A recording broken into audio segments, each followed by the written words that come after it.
Well, I think we could call game one a success. Sort of. Why? Why is this always a heart attack? Oh man, we don't need extras. This game's over. This game's over. Can one of you guys get a map? Please, get a map. Phillies have been painfully underwhelming. Oh my God! Fine! They stink! Choose your fucking brain rock! It's gone!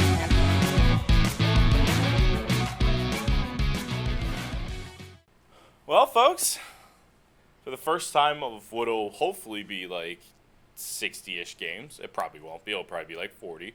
But I get to do it today. Phillies win the first episode of the Philly Menaces game recap as they take down the Rangers 5-3. And I'm going to give quick little notes of the game because, it's opening day. We're supposed to be pretty positive about this team. We're a little on the fence of where we thought this team was gonna kind of lie. There was a lot of there was a lot up in the air for this first day, but between a glorious Schwarbomb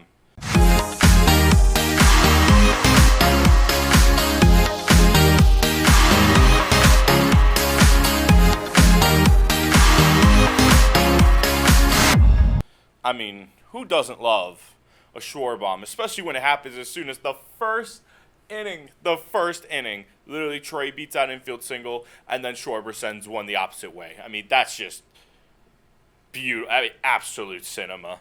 After that, Sanchez just went to work. He was just electric. Had the most strikeouts for a Philly on opening day since 1997 when Kurt Schilling was on this team.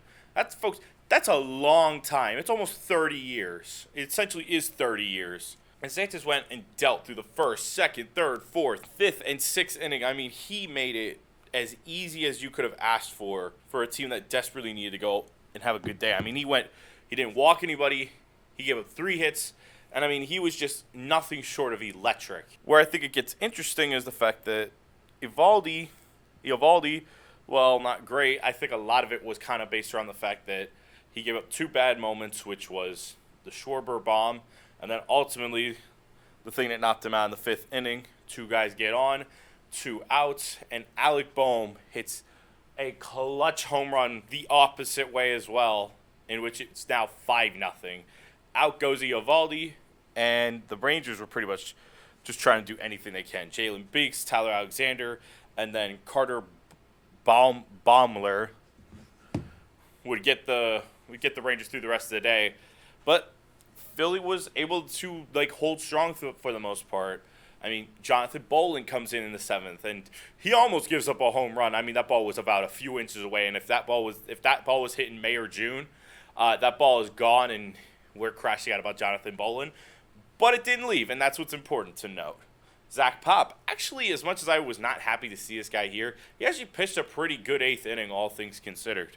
The 9th, not so much. No. See, this is the issue. They weren't able to get anything off of the Rangers relievers for 3 1/3. And essentially, they kept it at a 5-0 game, which is fine. Because the Rangers, nobody's really high on them going into this season. So Philly, as long as they got themselves enough runs, which against a team with the Rangers, 5 felt like plenty. Unfortunately, somebody wanted to challenge that issue. Kyle, you are bad at throwing a baseball. Kyle Backus came in, and all he did was serve up meatballs. Good Lord, he was getting creamed. Dude was just out there throwing, like back in the freaking 1900s. Everybody had beer bellies and smoked cigarettes, throwing slow pitch underhand and getting mashed, absolutely mollywopped, in which freaking Jake Berger hit a bomb off him. And then they I was going to lose my mind.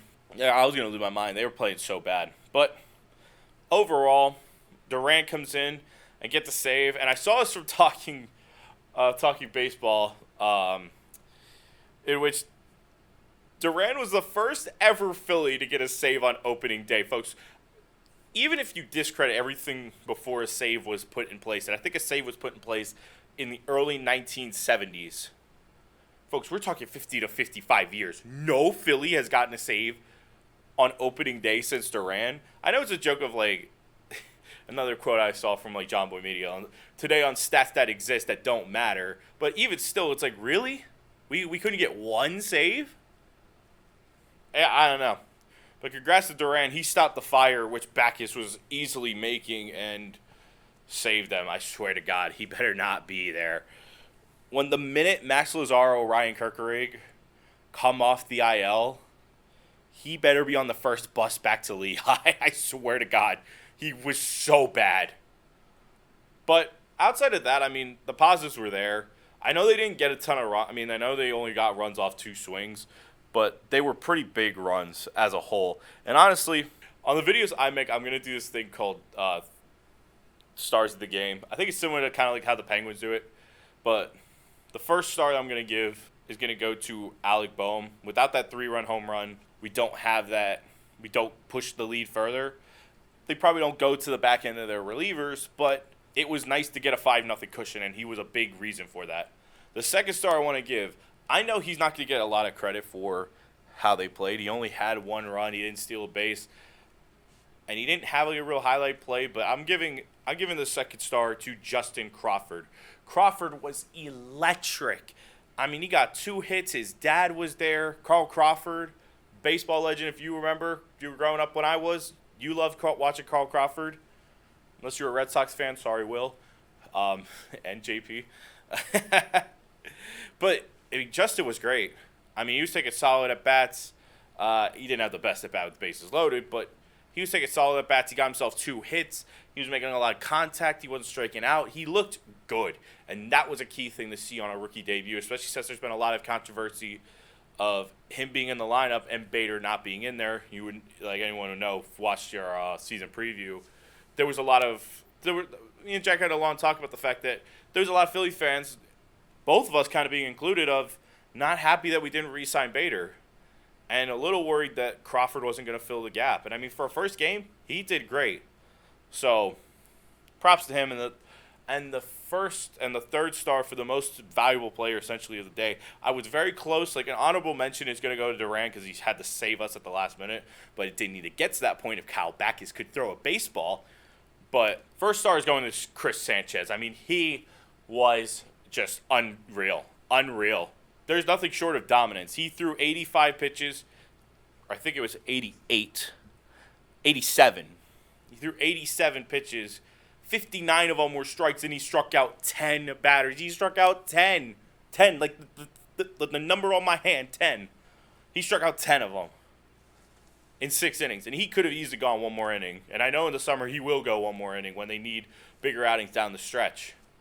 But for what it was worth on an opening day, with the sun shining, with the fans packing out the stadium, and just everyone wanting a good day, while it wasn't the most exciting game in the world, they did what they needed to do.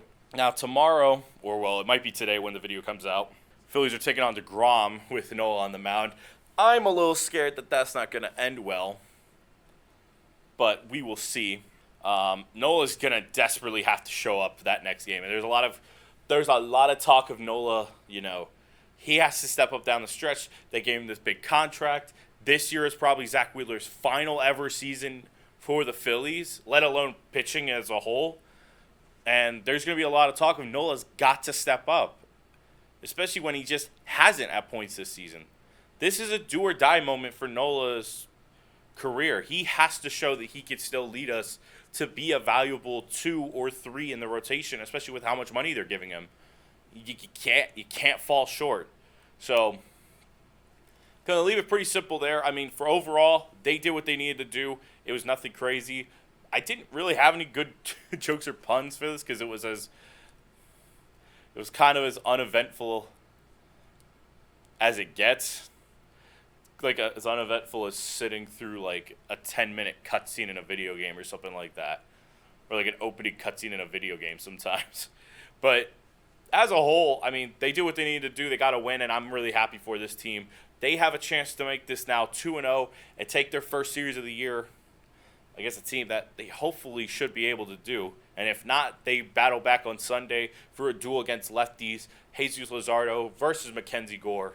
But if you enjoyed the first episode of the Philly Menaces game recaps, be sure to like, comment, subscribe, turn on the bell. Any ounce of support that y'all leave mean the world to me.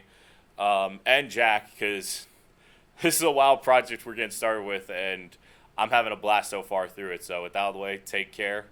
And if you enjoy the content, you want to see what each of us do on our own channels, I'll always leave the links to both my channel and Jack's channel down in the description. So with that out of the way, take care, and I'm out of here. Peace.